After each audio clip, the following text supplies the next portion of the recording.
하나님께서 지으신 모든 것이 선함에 감사함으로 받으면 버릴 것이 없나니 하나님의 말씀과 기도로 거룩하여짐이라. 하나님 아버지, 오늘도 저희들이 혼란하는 가운데 예배로 드립니다.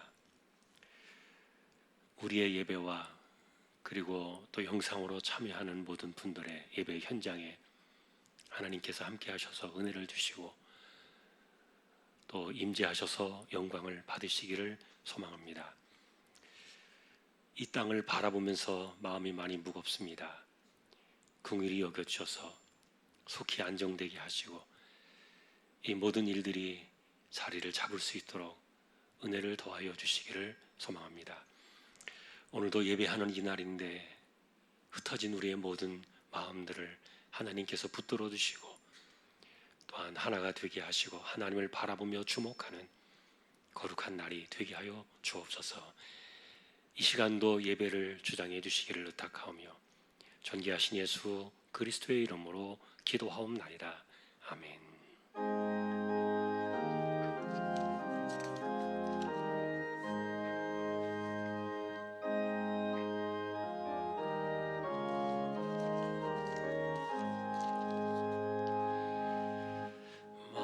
만복의 근원 하나님 온 백성 찬송 드리고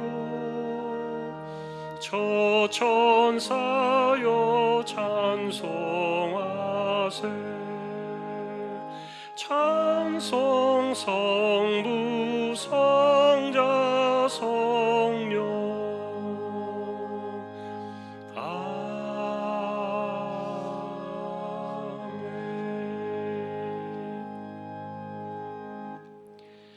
하늘에 계신 우리 아버지여, 이름이 거룩히 여김을 받으시오며 나라의 임하옵시며 뜻이 하늘에서 이룬 것 같이 땅에서도 이루어지이다.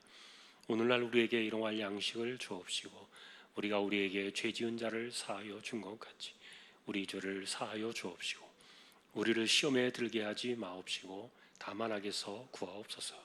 대개 나라와 권세와 영광이 아버지께 영원히 있사옵나이다. 아멘. 우리의 능력이 되시는 하나님을 향하여 기쁘게 노래하며 야곱의 하나님을 향하여 즐거이 소리칠지어다.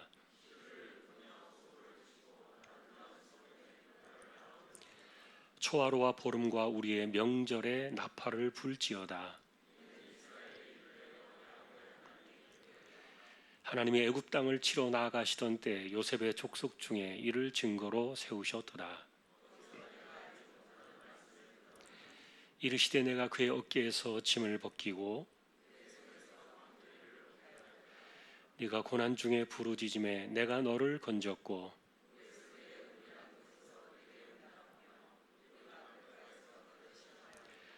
내 백성이여 들으라. 내가 네게 증언하리라. 이스라엘이여 내게 듣기를 원하노라.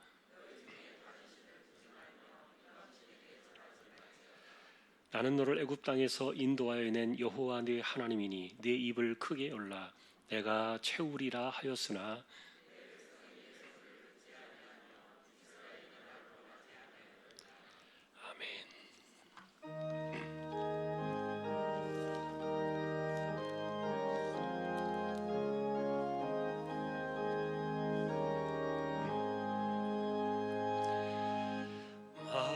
입이 내게 있으면 그 입 다 가지고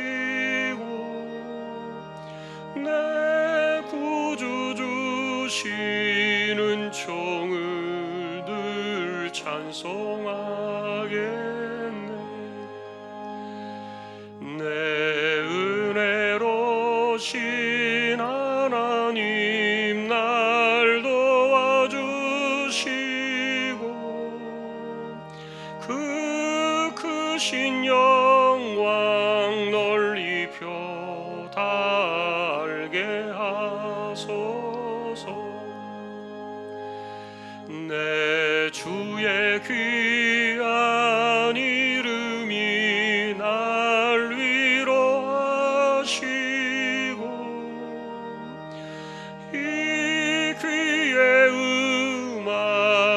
같으니 참 희락되도다.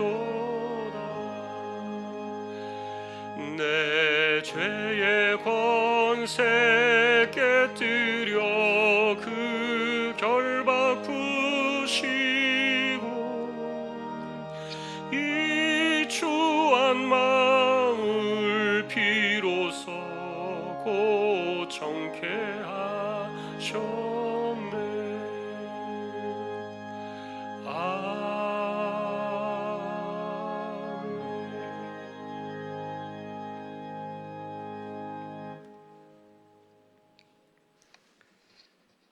살아계신 하나님 아버지, 감염병 속에서도 한 주간을 지켜주시고 인도하여 주심에 감사를 드립니다. 힘들고 어려운 때를 지나고 있습니다. 하나님께서 긍휼과 자비를 베풀어 주셔서 믿음으로 잘 이겨낼 수 있도록 주안가족 한 분 한 분을 돌보아 주시길 소망합니다. 머리털까지도 세시는 세심이란 하나님 아버지, 우리를 우리들보다 더 잘 아시는 하나님 아버지, 예물을 취하지 아니하시고 심령을 감찰하시는 아버지 하나님, 우리의 허물과 죄악을 용서하여 주시옵소서.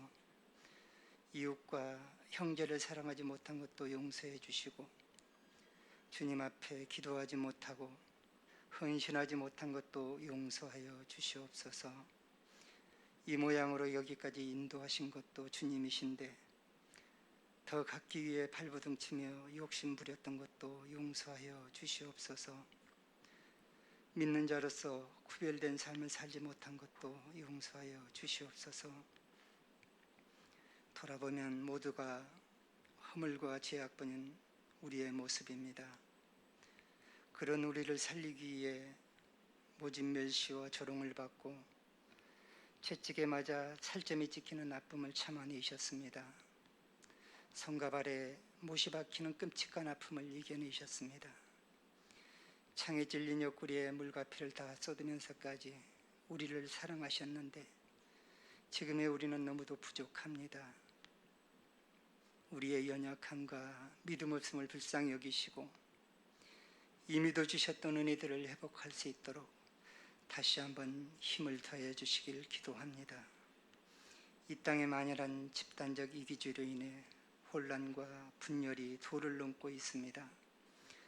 거짓과 이성과 무지한 자들이 진리 앞에서 수치를 당하게 하시고 하나님의 이름을 망령되이 일컫는 자들을 이 땅에서 제하여 주시고 질서와 평화를 통해 하나님의 공의가 실현되는 깨끗한 나라가 되어지도록 이 땅을 고쳐주시길 기도합니다. 눈에 보이지 않는 작은 바이러스 하나만 가지고도 온 땅에 인간들이 세워놓은 바벨탑을 쓸어버릴 수 있다는 하나님의 경고를 온 백성들이 알게 하시어 각성하고 하나님께로 온전히 돌아오는 회복의 은총이 있기를 소망합니다. 오늘 또 목사님을 통해 주실 말씀이 우리의 삶 속에서 아름다운 열매로 나타날 수 있도록 성령님께서 함께해 주시옵소서. 어느 곳에서 예배하는 우리 모두를 질병으로부터 보호해 주시고 주님 홀로 영광 받으시옵소서. 감사드리오며 예수 그리스도의 이름으로 기도합니다. 아멘.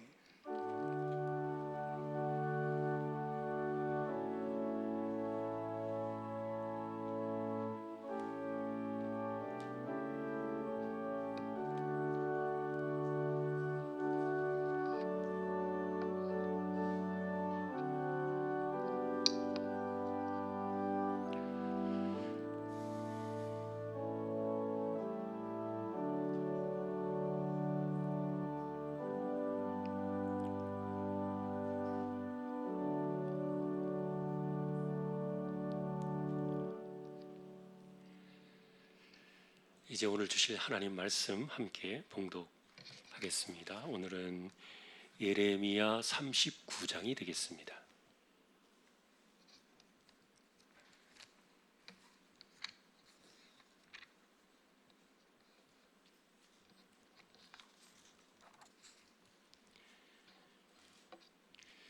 예레미야 39장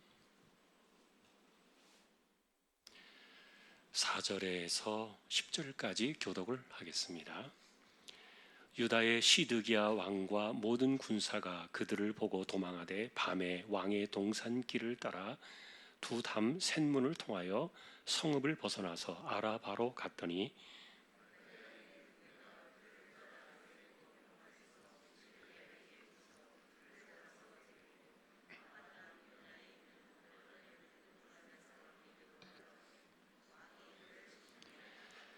바벨론의 왕이 림나에서 시드기야의 눈앞에서 그의 아들들을 죽였고 왕이 또 유다의 모든 귀족을 죽였으며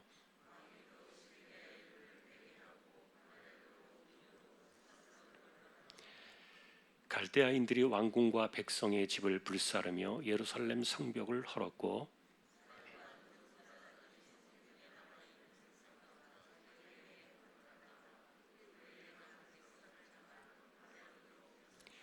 같이 보겠습니다. 사령관 느부사라단이 아무 소유가 없는 빈민을 유다 땅에 남겨두고 그날의 포도원과 밭을 그들에게 주었더라. 아멘.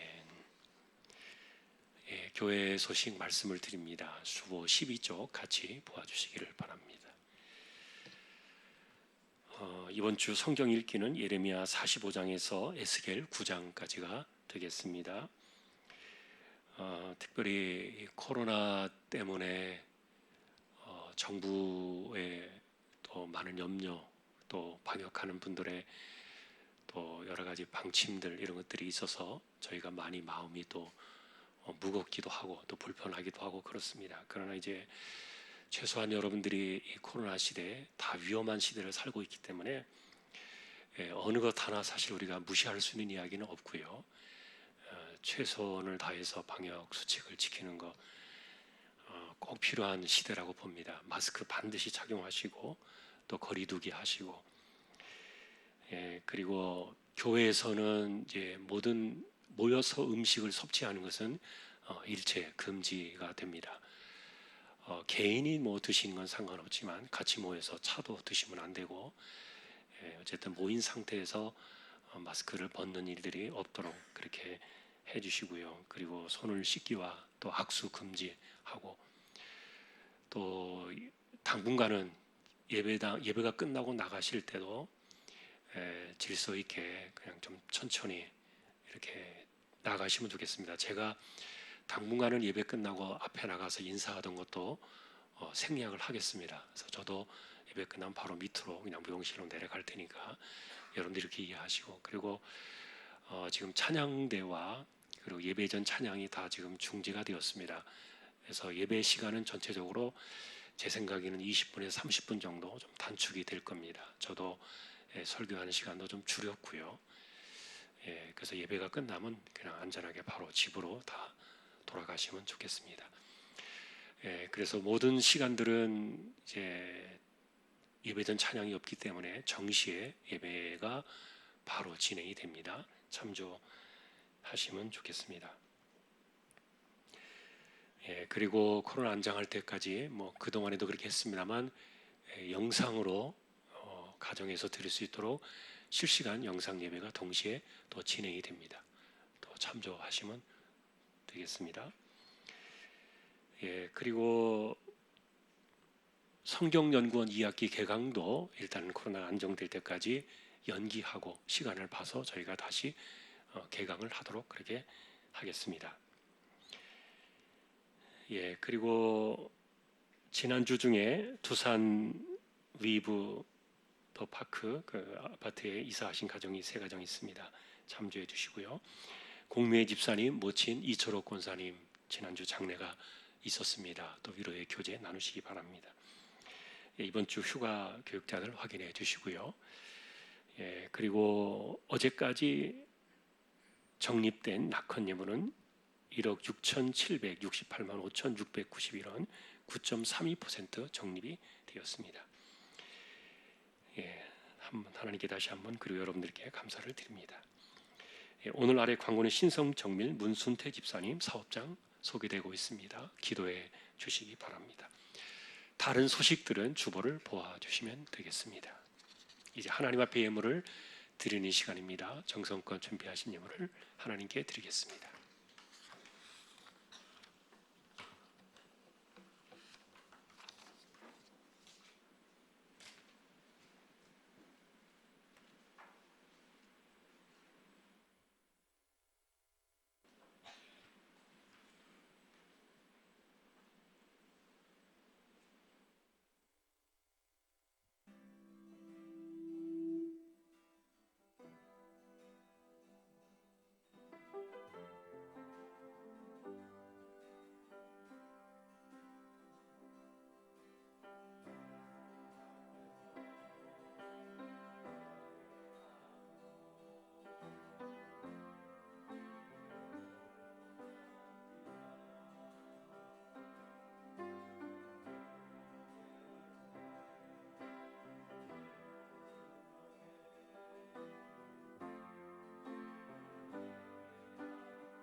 아멘.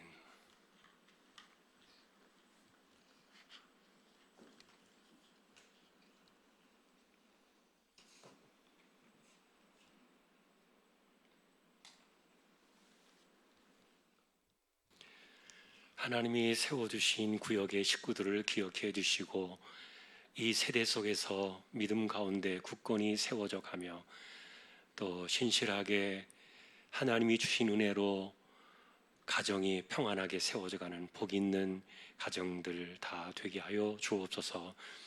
이 시간도 저희가 하나님의 것을 구별하여 드립니다. 주일원금 10의 1조입니다. 목적을 따라 선교, 구제, 장학, 차량, 총신, 기금도 있습니다. 또 여기에 감사하는 예물을 드립니다. 하나님 은혜에 늘 감사합니다. 가족 건강을 늘 지켜주시고 복된 길로 인도하옵소서. 삶 가운데 늘 건강 주시며 지혜롭고 복된 자녀들로 자라게 하옵소서. 성전에서 예배 드리게 됨에 감사를 드립니다. 하나님 하루속히 마스크를 벗고 서로 웃으면서 예배 드릴 수 있도록 축복해 주십시오. 한 주간도 건강으로 지켜주신 하나님께 감사를 드립니다.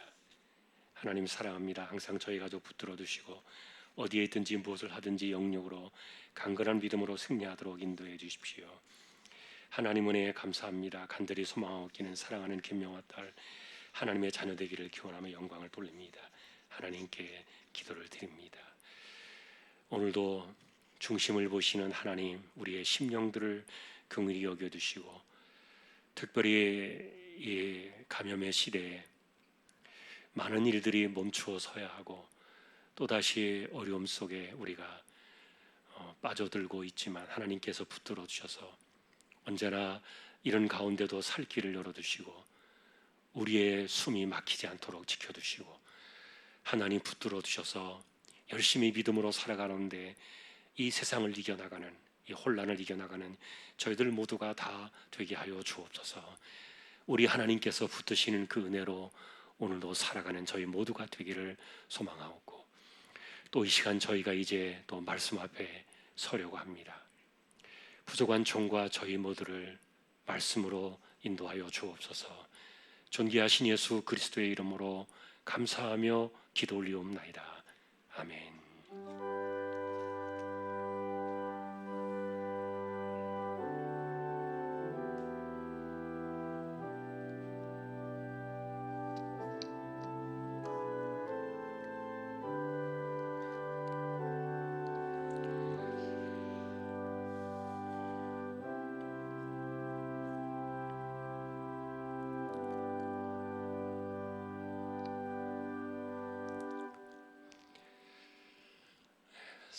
여러분 평안하셨습니까? 주님의 평강이 오늘도 함께 하시기를 예수님의 이름으로 축복합니다. 지난주에도 저희가 예레미야의 말씀을 읽었습니다. 예레미야서 성경에 대한 관점들은 갑자기 찾아온 위기에 대한 이야기들은 아니었습니다. 무려 1000년의 시간을 비껴나간 어긋난 백성들의 타락에서 시작은 이미 되었다고 말씀을 드렸어요. 모세 이후로 1000년의 시간 속에서 언약 백성들은 약속의 땅 가나안을 황무지로 만들어 버렸습니다. 적과 꿀이 흐르는 그 땅을 아무도 살 수 없는 황량한 광야로 변질시켜 버린 이들의 타락을 눈물로 고발하던 성경 그 현장입니다. 사실 하나님은 복을 주시는 분이시라고 말씀을 드렸죠. 우리를 가난한 구걸쟁이로 살라 그렇게 하는 분이 절대 아니라 그랬습니다. 걸식하며 사는 것, 손 벌리며 사는 것, 이건 하나님 백성들의 자존심이 아닙니다. 그래서 여러분, 우리의 삶이 황무지인가 시냇가인가 어디로 향하고 있는가를 묻는 것은 우리가 지난 세월 동안에 하나님을 옳게 믿으며 살아왔는가, 그렇지 못했는가에 대한 신앙의 본질을 물어볼 수 있는 질문이기도 하다. 왜냐하면 하나님을 신실하게 섬기며 살아가는 그런 사람들의 인생은 황무지가 아니라 시냇가에 심겨진 나무와 같을 것이기 때문이다. 그럼에도 우리는 이 천년의 시간을 비껴갔던 불행한 그들의 역사 앞에 오늘도 서려고 합니다. 하나님께서는 어긋나가는 그 백성들을 향해서 한결같은 은혜로 변함없이 시냇가의 인생이 되어라 끊임없이 선언을 해주셨는데, 그런데 그 하나님 말씀을 귓전에 내던지고 도리어 천년의 시간을 비껴갔던 그 어긋났던 불신앙, 그리고 옳게 살지 못했던 그들의 삐뚤어진 신앙의 결과가 오늘날 이 예레미야의 성경 속에 우리 앞에 암울한 현장으로 남았던 거예요. 자, 그래서 언제나 그랬듯이 오늘도 우리는 왜라는 질문을 던지게 됩니다. 나라가 망하고 공동체가 무너지고 기존의 모든 삶이 단번에 붕괴가 되어버렸는데, 당연히 이 이야기를 듣는 사람들의 입장에서 우리는 오늘도 왜라는 질문을 던져야 되겠죠. 하나님 백성들이 왜? 당시의 불행한 역사의 중심 속에는 예루살렘의 마지막 왕 시드기야가 있었습니다. 나라가 망할 때까지 11년 동안 마지막 시대를 살았던 분인데, 그보다 앞선 바로 앞의 왕은 여호야긴이라는 조카였죠. 이분은 18살에 왕이 되었는데, 그런데 3개월 만에 바벨론의 포로로 끌려간 비운의 왕이었습니다. 그때가 BC 597년의 일이고요. 그리고 끌려간 바벨론에서만 감옥에서 무려 37년을 살았습니다. 그리고 BC 560년 55살에 그가 풀려나서 79살이 되어서 죽게 되는데, BC 536년에 바벨론에서 세상을 떠나게 됩니다. 여러분이 역사에 관심이 혹시 있다면 이분이 죽던 BC 536년을 아실 거예요. 이때는 이른바 스룹바벨을 중심으로 이스라엘이 처음으로 예루살렘으로 돌아왔던 그 이듬해입니다.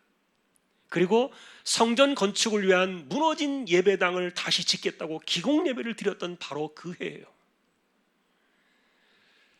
그러나 하나님을 거역하던 사람들은 이런 영광스러운 역사의 현장에 결코 돌아오지 못했어요. 그리고 이분의 뒤를 이어서 왕이 된 사람이 바로 여호야긴의 삼촌뻘이었던 시드기야입니다. 그가 21살에 왕이 됩니다. 그리고 11년 동안 있었지만 문제는 이분이 바벨론이 세운 꼭두각시 왕이었다는 거예요. 그러다 보니까 바벨론을 미워하는 유대 주류 사회와 겉돌 수밖에 없었던 왕으로 11년을 살아야 했던 그 아픔이 그의 인생에 감지가 됩니다. 그러다가 결국 이 시드기야도 왕이 된 지 9년째가 되던 그 해부터 바벨론을 배반하게 돼요. 그래서 당장 그 해 말에 바벨론이 3차 침공을 하게 되는데, 그때가 BC 588년 10월의 사건이에요. 꼬박 1년 6개월을 포위당해서 버텼습니다. 그러다가 결국 망하고 말았는데, 최근에 코로나로 자가 격리를 했던 분의 이야기를 들어본 적이 있어요. 3, 4일 동안은 괜찮은데 며칠 지나니까 화가 나고 지루하고 짜증이 나고 분통이 터진다는 말들을 들었어요. 갇혀 있는다는 것이 그만큼 힘들다는 건데, 그래도 이 정도는 그 당시에 비하면 아무것도 아니죠. 당시에 1년 6개월 동안 갇혀버린 그 시간 속에서 성 안에는 제일 중요한 식량이 떨어진 거예요. 어린아이들을 삶아 먹었어요. 실제로 일어난 사건이죠. 성경에 기록된 그 이야기들을 보면은 그 당시의 심각성이 어느 정도 있는가를 짐작할 수 있는데, 결국 더 이상 버텨내지를 못하고 무너져버린 그 시간이 BC 586년 4월 9일의 시간이에요. 오늘 말씀의 제목으로 잡은 그 날짜입니다. 예루살렘이 처참하게 무너져 내렸던 치욕의 날이 바로 BC 586년 4월 9일이에요. 자, 여러분들은 이 성경을 보시면서 엇갈린 그 시대의 반응들을 찾아낼 수도 있을 거예요. 당시의 대세는 어떻게 하면 이 바벨론의 위협에서 나라를 지켜낼 수 있을 것인가? 그것이 정치권 그리고 지도자들의 화두였습니다. 그러나 예레미야의 생각은 달랐어요. 나라가 위태로운 지경에 빠진 이유는 하나님을 떠났기 때문이다. 세상의 위기와 혼란을 바라보는 해법이 달랐던 거예요. 세상의 위기를 하나님에게서 찾지 않는 세력들이 그 당시의 지도층들이었고, 결국 그들의 대세에 밀려서 시드기야도 바벨론을 배반한 가운데 이런 혼란을 만들어냈지만, 그럼에도 이런 과정 속에서 우리는 하나님께로 돌아와야만 위기를 극복할 수 있다. 홀로 외쳤던 사람이 예레미야일 겁니다. 오늘 우리가 보신 이 성경의 본문은 그날의 사건들을 비교적 소상하게 남겨놓았죠. 바벨론의 군장들이 예루살렘 왕실에 보자 중문까지 들어온 것을 보고 4월 9일 그날입니다. 시드기야가 어둠을 틈타 왕의 동산길을 따라서 샛길 쪽문으로 도망을 갔던 거예요. 밤길에 수십 킬로를 달려서 아라바 광야까지 달아나는 데 성공하지만 결국 여리고 평원에서 붙잡혀가지고 바벨론 왕 앞에까지 질질 끌려오게 됩니다. 밤새도록 한숨도 못 자고 달아나다가 잡혀왔던 그 신세가 처량하지만, 그러나 중요한 것은 그때부터 이 시드기야는 예레미야가 자신에게 남겨놨던 그 말들을 하나하나 모두 다 경험을 하게 돼요. 바로 며칠 전에 예레미야가 그에게 전한 말들이었어요. 핵심은 이렇습니다. 하나님을 버린 대가로 예루살렘은 바벨론의 손에 넘어가고, 시드기야 당신은 그들의 손에 붙잡혀서 바벨론 왕 앞에 가게 될 터인데, 입이 입을 대하고 눈이 서로를 마주 볼 것이며, 그리고 결국 그들은 당신을, 시드기야 왕 당신을 바벨론까지 끌고 갈 것이다. 며칠 전에 했던 말이에요. 자, 여전히 그 말들이 귀에서 씻기도 전에 그 시간이 이렇게 오고 말았던 거예요. 그리고 예레미야의 말처럼 정말 자기 눈으로 바벨론 왕을 그 앞에서 직접 목도하게 되었습니다. 그리고 그날에 그는 두 눈을 잔인하게 빼앗기고 말았고요. 오늘 본문을 보니까 그 전에 아들들이 그의 눈앞에서 처참하게 죽임을 당하고, 그러고 나서 두 눈을 뽑아버립니다. 그리고 사슬에 묶어서 짐승처럼 질질 끌어가지고 바벨론으로 끌어가게 되는데, 거기에서 이분이 세상을 떠나게 됩니다. 21살의 왕이 되어가지고 11년을 있다가 32살의 포로가 되어가지고 바벨론 감옥에서 젊은 나이에 생을 마감한 것이. 자, 이런 역사의 이야기들을, 성경에 기록된 내용들을 보면서 저는 지난주에 이분의 이야기를 생각하면서 왜? 라는 질문을 정말 많이 던졌어요. 왜 그래야 되느냐? 왜 예루살렘이 그래야 했고, 왜 하나님 말씀을 듣던 그 왕들이 왜 그래야만 했는가? 중요한 것은 아까도 말씀드렸던 것처럼 예루살렘이 무너지기 바로 직전에 시드기야와 예레미야가 나누었던 밀담들이 있었는데, 당시에 두렵지 않았다면 거짓이겠지요. 폭풍 전야의 직전 속에서 알면서도 피할 수 없는 그런 위협 앞에서 시드기야는 솔직하게 예레미야에게 묻습니다. 살 길은 없겠는가? 마지막 대화를 나눴던 시간입니다. 그때에도 예레미야는요 분명히 말했어요. 마지막 시간까지도 분명 당신에게 살 길이 있습니다. 만일에 여호와의 목소리에 지금이라도 순종하면 반드시 생명을 보존할 것입니다. 그러나 말씀대로 항복하기를 거절하면은 하나님께서 예고하신 그대로 다 망하게 될 겁니다. 최후의 이야기를 나눴어요. 여러분, 물론 이것은 이제 며칠 전의 이야기는 아닙니다만 그 당시에 이 시드기야의 나이가 30 초반의 나이라 그랬죠. 겨우 30살을 갓 넘긴 그런 나이에 세상을 등지기는 너무 이른 나이였고요. 그러나 그날의 위기 앞에서 진실을 터놓고 이야기할 수 있었던 그 내용들이 성경에 기록이 되어 있는데 그 왕의 속마음을 엿볼 수가 있었던 거예요. 다시 말하면 예레미야의 말은 믿었어요. 그러나 그 말을 따를 수는 없었어요. 그래서 결국 비극을 고스란히 맞게 되는데 도대체 왜 예레미야의 말을 믿으면서 하나님 말씀을 믿으면서 그는 왜 그것을 따르지 못했는가? 그것이 우리에게 남겨놓은 중요한 이유였어요. 여러분 왜 그랬을까? 그것이 무엇일까? 여론 때문이었습니다.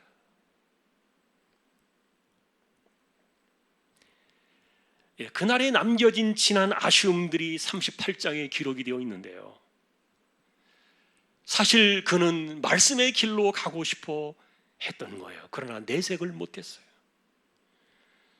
다시 말하면 다수를 차지하던 반바벨론파의 정치적인 여론 때문에 결국 그 나라가 치달아 가고 있었던 그 여론의 대세를 이겨내지 못하고 떠밀려 가고 말았던 거예요.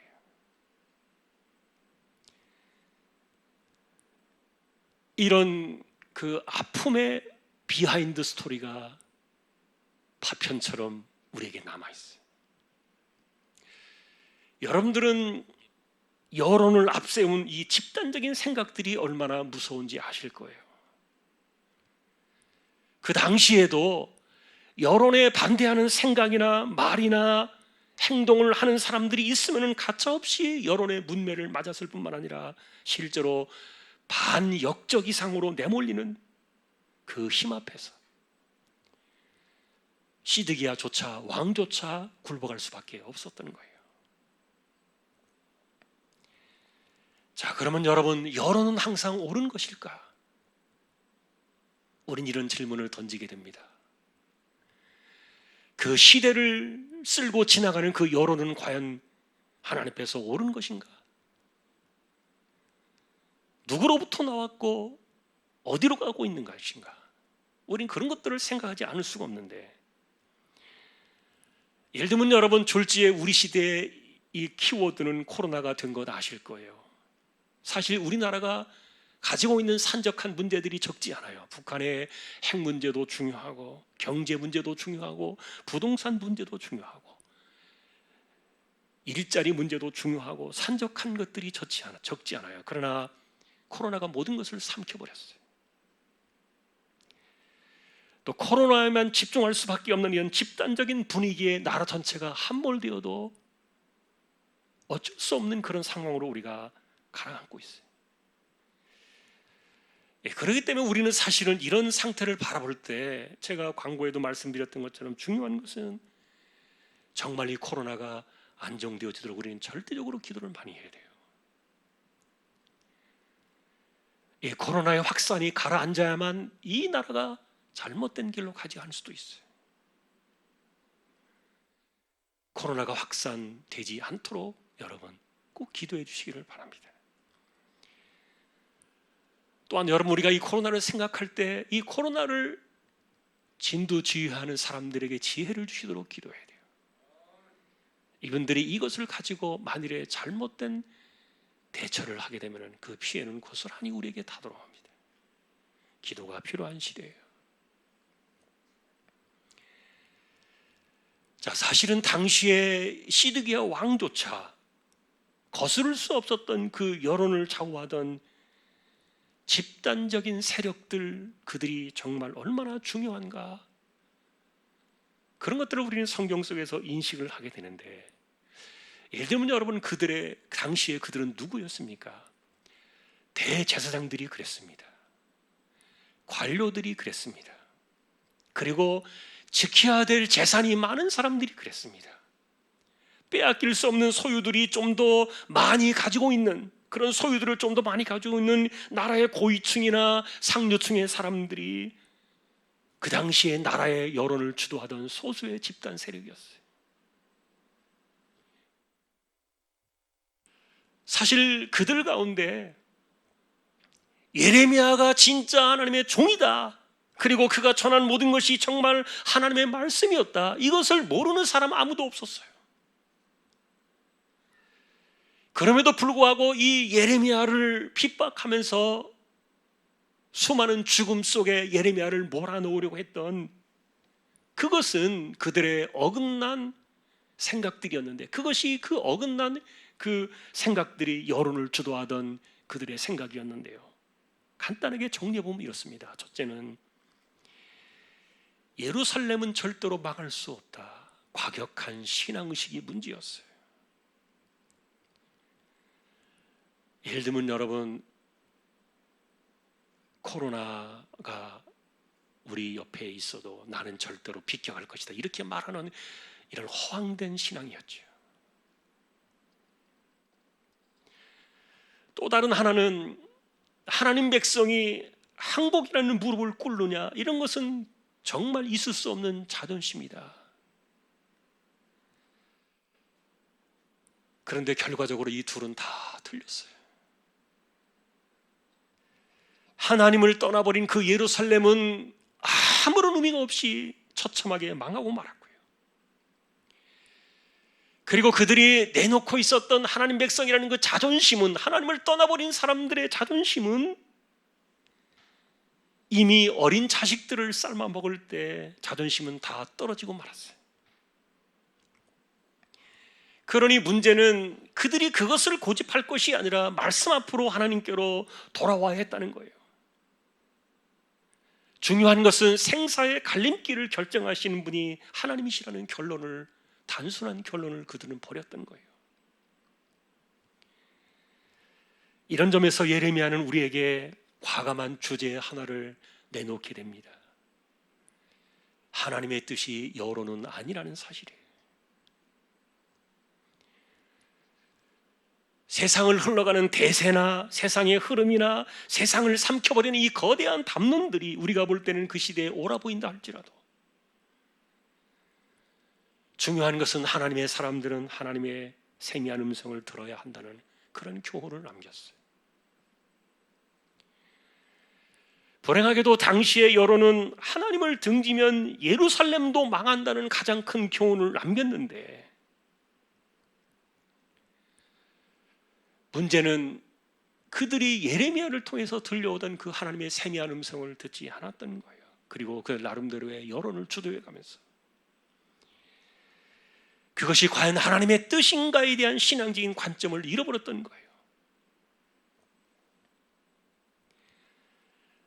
저는 이 성경을 묵상을 하면서 엘리야를 부르시던 하나님의 세미한 음성이 생각이 났어요. 광야에 숨어가지고 지쳐 쓰러져 있던 그 엘리야를 일으켜 세우실 때 하나님이 찾아오신 방식은 불 가운데가 아니었습니다. 지진 가운데가 아니었습니다. 그리고 거대한 바람도 아니었습니다. 하나님이 찾아오신 그 방식은 그가 귀를 기울여서 세심하게 들어야만 했던 세미한 음성이었어요. 이걸 다른 말로 말하면, 여러분, 하나님이 찾아오시는 이 세미한 음성의 방식은 이 세상을 덮을 수 있는 여론이나 대세나 세상에 가득한 그런 소리로 찾아오는 것이 아니었다는 거예요. 그러니 하나님의 뜻은 거대한 폭풍처럼 세상을 몰아가는 그 대세 가운데 하나님의 뜻이 계시는 것이 아니라 도리어 세미한 음성 속에 하나님의 소리가 들어있다는 교훈을 남겼어요. 중요한 것은 여러분, 그래서 세상이 어디를 향해서 달려가든지 간에 온 세상을 덮는 일들이 찾아올 때 우리는 세미한 하나님의 음성에 더 많이 귀를 기울이는 그런 영적인 훈련을 우리가 기울여야 한다는 것을 우리는 기억해야 할 줄로 압니다. 오늘 저와 여러분들은 예레미야가 던져오는 이 역사의 파편들을 보고 있습니다. 한 가지 더 살필 주제는 예레미야 본인의 이야기인데, 시드기야와 밀담을 나누던 바로 그날 바로 전에 사람들은 그 여론에 맞서서 하나님 말씀을 계속 전하고 있었던 그 예레미야를 죽여버리려고 웅덩이에 집어넣은 사건이 있었어요. 당시에 그 웅덩이가 감옥들에 있었는데 그 웅덩이가 깊고 좁아가지고 사람 하나 겨우 빠지는 그런 웅덩이였는데, 그런데 그 바닥은 진창이었고 물도 음식도 넣어줄 수 없는 그런 꼼짝없이 굶어 죽는 그런 웅덩이였는데, 그때 예레미야를 건져낸 사람이 나와요. 왕궁 내시였던 구스 사람 에벤멜렉이. 그가 시드기야에게 목숨을 걸고 진언을 드려서 허락을 받아냅니다. 아까도 말했던 것처럼 시드기야 역시 여론의 의식을 할 수밖에 없었지만, 그러나 예레미야를 죽일 수는 없다고 판단해가지고 그를 구출하라 명령을 내린 사건이었는데, 그래서 이 사람이 30명을 데리고 가서 집안에 있었던 헝겊과 낡은 옷가지들을 모아가지고 그것을 엮어서 줄을 길게 만들어서 깊은 웅덩이에 빠진 그를 끌어올린 사건이 바로 이 에벤멜렉이. 나라가 망하던 BC 586년 4월 9일에 오늘 본문의 제목으로 나와 있는 그 날짜에 많은 사람들이 죽었어요. 그러나 그 가운데서도 예외가 있었는데 에벤멜렉입니다. 하나님은 그날에 그를 살려내시면서 칼에 죽지 않을 것이라 하신 그대로 그가 살아나게 되는데, 그 이유를 39장 18절에 보니까 이는 내가 나를 믿었습니다, 이렇게 말씀을 해요. 자, 우리 한번 17절을 한번 보십시다. 앞에 우리 보시고 읽겠습니다. 여호와의 말씀이니라. 내가 그날에 너를 구원하리니 네가 그 두려워하는 사람들의 손에 넘겨지지 아니하리라. 하나님을 믿었기 때문에 나온 구원의 약속이었어요. 여러분, 전쟁의 소용돌이 가운데 누가 죽고 누가 살지 알 수 없는 혼란 속에서 내가 너를 그날에 건지겠다, 이런 말도 되지 않는 약속을 가리켜서 사람들은 비웃었을 거예요. 그게 무슨 믿음이야. 그러나 정작 그날이 왔을 때 믿는 자와 믿지 않는 자의 결말이 분명하게 갈리고 말았어요. 당시에 하나님과 상관없이 자신들의 정치적인 입장을 밀어붙이면서 여론을 주도했던 반신앙적인 사람들, 이들은 어떻게 되었습니까? 그날의 목숨은 건졌지만 예레미야마저 강제로 끌고 애굽으로 도망을 가게 되었는데, 그 애굽 땅에서 모두 다 칼에 죽고 말았어요. 그리고 그때 예레미야 자신도 애굽으로 강제로 끌려가서 거기에서 피살을 당하고 말았고요. 아이러니하게도 여러분, 살려고 했던 그들의 그 정치적인 여론의 주도 세력들은 모두 다 죽고 말았어요. 반대로 하나님과 상관없이 그들의 입장과 주장을 밀어붙였던 그 여론의 대세에 파묻혀서 사실은 그것이 아닌데라고 생각하면서도 말없이 지내고 있었던, 침묵할 수밖에 없었던 다수의 사람들이 있었는데, 그들은 모두가 살았습니다. 그들이 누구인가? 오늘가 보신 그 9절 10절에 나와요. 성중에 남아있는 백성들이요, 항복했던 사람들이요, 그 외에 남은 백성들이라. 여러분, 비록 이 사람들은 모두가 포로로 끌려가게 됩니다. 그리고 바벨론의 그발강가에 난민촌을 이루어서 그들은 거기에서 불행하게 살아가게 되지만, 그러나 이들 모두는 50년 후에 돌아오는 예루살렘 역사의 주인공들이 돼요. 그리고 현장에 남겨진 사람들이 있었는데, 이들은 누구냐? 10절에 보니까 아무 소유가 없는 빈민들이라 그랬어요. 그날에 불에 타 무너져 내렸던 포도원과 빈 밭들을 그들에게 소유로 주어서 폐허가 된 그 자리를 지키라고 남겨놓은 사람들이에요. 결과적으로 여러분, 우리가 이들 역시 이렇게 살펴보면 하나님을 대적하던 세력들은 아니었다는 말이에요. 예레미야의 말을 조용히 경청할 수밖에 없었던 말 없는 다수였어요. 하나님은 이들을 모두 살게 하셔서 다음 세대를 기약하게 하셨던 겁니다. 오늘 말씀이 여기까지입니다. 우리의 마음들이 참으로 아픈 시대입니다. 그러나 무엇이 옳고 그른가에 대한 판단과 정죄는 우리가 사실은 더더욱 조심해야 마땅한 시대가 되었는데,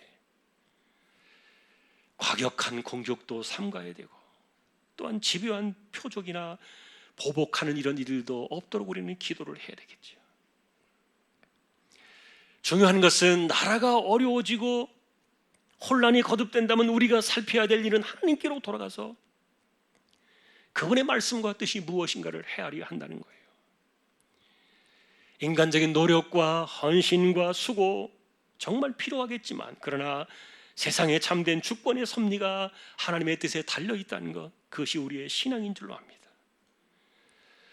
더욱이 여러분, 세상을 덮어가는 이 여론과 대세가 폭풍처럼 일어날 때는 더 우리는 세미한 하나님의 음성을 듣는 일에 마음을 열어야 된다. 중요한 것은 생과 사의 갈림길이 결정되는 원인들이 하나님의 뜻 아래에서 찾아져야 한다는 것이고, 하나님 말씀을 들으면서 이 혼란의 세대를 극복해야 한다는 사실이에요. 오늘 중간에 찬양은 생략을 하겠습니다. 결론을 맺겠습니다. 사랑하는 성도 여러분, 예레미야가 그날에 남겨놓았던 이 역사의 파편들, BC 586년 4월 9일에 있었던 그 사건들을, 이 내용들은 오늘날 일어나고 있는 우리 시대의 상황들을 주목하고 다시 한번 우리의 생각과 시선을 교정시켜주는 역할들을 하고 있어요. 여러분, 위기는 어디로부터 왜 오는가? 그리고 해결책은 무엇인가? 하나님의 주권 속에서 그 방식들을 풀어나가는 그런 음성들을 우리에게 전해주고 있는데, 어둠이 깊어지고 세상의 소리가 커져갈수록 하나님의 뜻이나 세미한 음성은 또 반대로 작아질 것이다.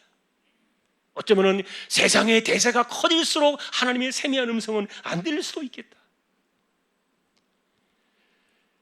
그럼에도 불구하고 우리는 역사의 주인이신 하나님의 주권과 그분의 뜻을 잃어버린다면 이런 역사의 아픈 파편들은 지금도 우리 곁에 찾아올 수 있다는 사실이에요. 중요한 것은 언제나 비슷한 사건들을 만날 때 듣는 귀가 필요하다. 열린 귀가 필요하다. 바라기는 하나님 말씀과 주권의 마음을 열고 이 혼란의 이 한 주간에도 이 세대를 헤쳐나가는, 믿음으로 헤쳐나가고 하나님의 뜻을 분별해 나가는 저와 여러분들이 되시기를 존귀하신 우리 주님의 이름으로 간절히 축원합니다. 28장 찬양하겠습니다.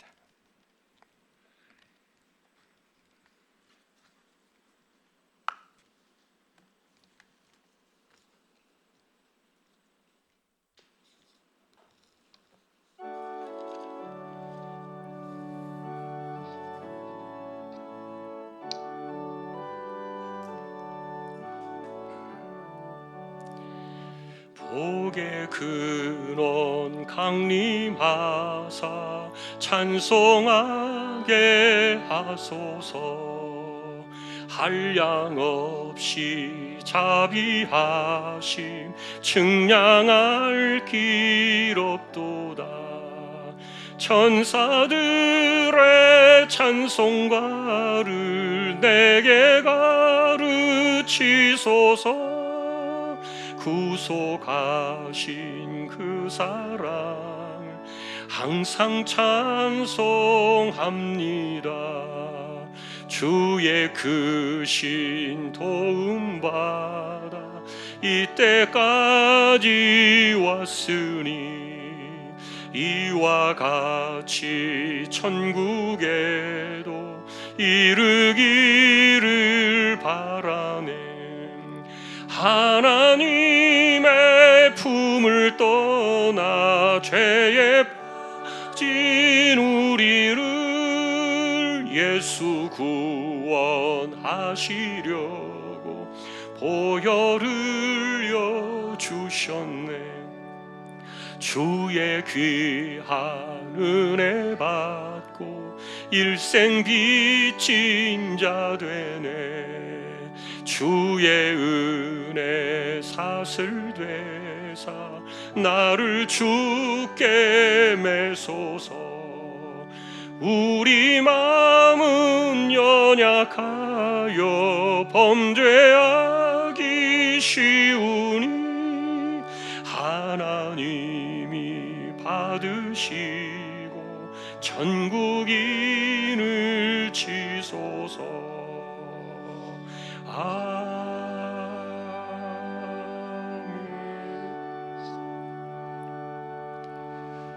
제가 기도를 드리겠습니다. 하나님 감사합니다. 예배할 수 있음에 감사하고 어디에서 예배를 하든지 하나님께서 동일한 은혜로 어루만져 주시고 부족한 저희들을 지켜주시기를 소망합니다. 사람들은 이 코로나를 아무렇게나 생각할 수도 있고 쉽게 여길 수도 있지만 절대로 이것이 가볍지 않다는 사실을 우리가 잘 알고 있습니다. 걸리게 되면은 신앙 좋은 사람 기도한다고 쉽게 고쳐지는 것 아니라 고통당할 수밖에 없는 그런 현실들을 우리가 잘 알고 있습니다. 하나님, 그러함에도 불구하고 이런 때에 우리가 조금 더 하나님의 음성을 듣기를 원하고, 그리고 무엇보다도 바라옵기는 정말 이 혼란을 가라앉혀 주셔서 나라가 이 코로나에 삼켜지지 않도록 긍휼히 여겨 주시기를 소망합니다. 오늘도 예배 때문에 힘들어하고 갈등하는 수많은 이 땅의 백성들을 긍휼히 여겨 주시고 위로해 주시고 은혜를 더하여 주시기를 소망합니다. 특별히 모든 것들을 관할하고 이끌어가는 현장에 있는 이 지휘자들, 위정자들 불쌍히 여겨 주셔서 바르게 잘 해나갈 수 있도록 은혜를 더하여 주십시오. 이지용 집사님, 최태경 청년, 신비한 집사님, 조인성 청년, 김한솔 청년, 백형래 집사님, 조말순 집사님, 이들을 의탁합니다. 암으로 투병하는 분들이 있습니다. 체력을 붙들어 주시고 마음과 생각에 무너짐이 없도록 힘을 더하여 주시며, 연세 많으신 분들 기력을 더해 주시고 영육간의 맑은 정신, 총기가 흐려지지 않게 하시며 코로나의 위험으로부터 무탈하게 지켜주시기를 소망합니다. 예배를 마치고 돌아갑니다. 우리 가운데 함께 해주시고 흩어져 살아가는 선교지와 선교사님들, 개척된 교회, 주님의 종들, 이 땅에 세워진 교회와 주님의 백성들을 긍휼히 여겨주시고 우리 모두를 붙들으셔서 한 주간도 무탈하는 가운데 승리하는 삶을 살아가는 저희들 모두가 다 되게 하여 주옵소서. 존귀하신 예수 그리스도의 이름으로 감사하며 기도 올리옵나이다. 아멘. 축도하겠습니다.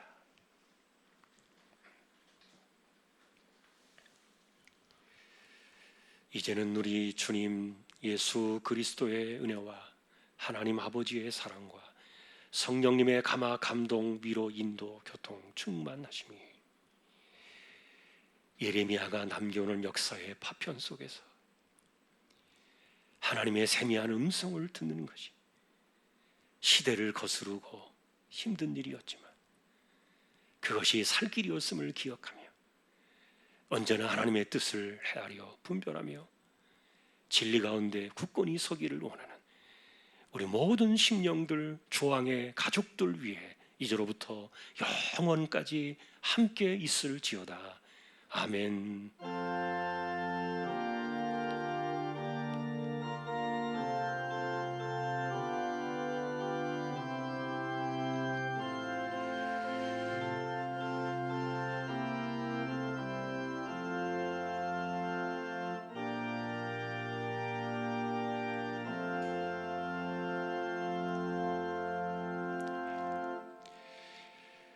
예배를 마쳤습니다. 한 주간도 승리하시기를 바랍니다. 우리 나가실 때 제가 인사하는 것 없이 이렇게 아까 말씀대로 하겠습니다. 조용히 또 안전하게 잘 돌아가시기를 바랍니다. 감사합니다.